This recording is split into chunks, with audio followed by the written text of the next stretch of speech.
At dinner, everything seemed normal at first. We were at my in-laws' house, sitting around the table, enjoying the meal.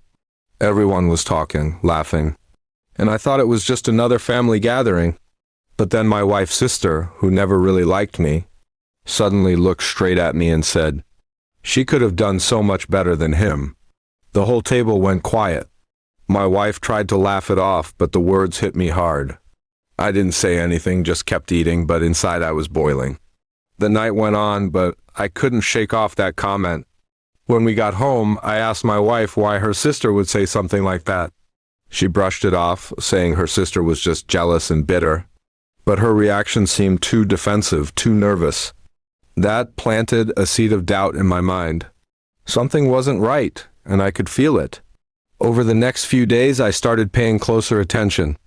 My wife had been more distant lately, spending extra time on her phone, going out with friends more often, and getting dressed up for reasons that didn't make sense. Every time I asked her about it, she'd snap at me or accuse me of being controlling. I started wondering if her sister's comment was more than just a cruel joke. One evening, she left her phone on the couch while she went to take a shower. My gut told me to check it, though I'd never done that before. My hands were shaking as I opened her messages. What I found made my chest tighten. There were texts with another man, flirty, romantic, and far too intimate to be anything innocent. My heart dropped. She wasn't just being distant, she was cheating. I sat there staring at the screen until she came back into the room. When she saw me holding her phone, her face went pale. She tried to snatch it from me, but it was too late. I asked her straight out if she was cheating. At first, she denied it, saying it was just harmless fun. But the evidence was clear. Eventually, she admitted to seeing someone else for months. The most painful part was her explanation. She said she felt like I wasn't enough, that she deserved more excitement, more attention. Hearing that crushed me. I had been working long hours to provide for us, planning a future, and she was sneaking around behind my back. I felt like my whole marriage had been a lie. The next family dinner came around just a week later. I decided to go, but this time I wasn't going to stay quiet. When we were all seated, her sister smirked at me like she had won some game. That's when I spoke up.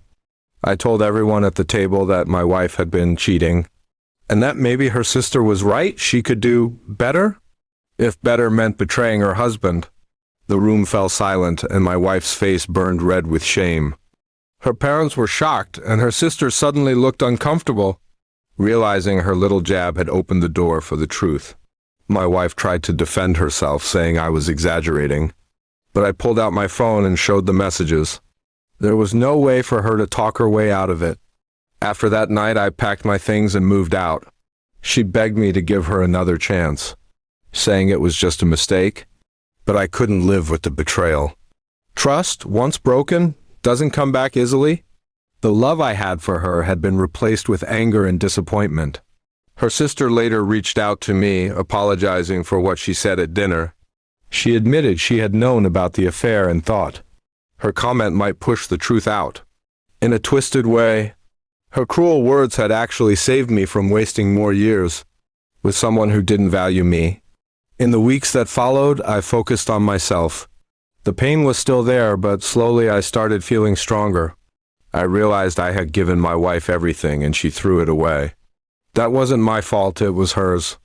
Cheating says more about the cheater than the person being betrayed. Divorce papers came quickly after that. I didn't want revenge, I just wanted peace. She could go chase her better, but I knew I deserved loyalty and respect.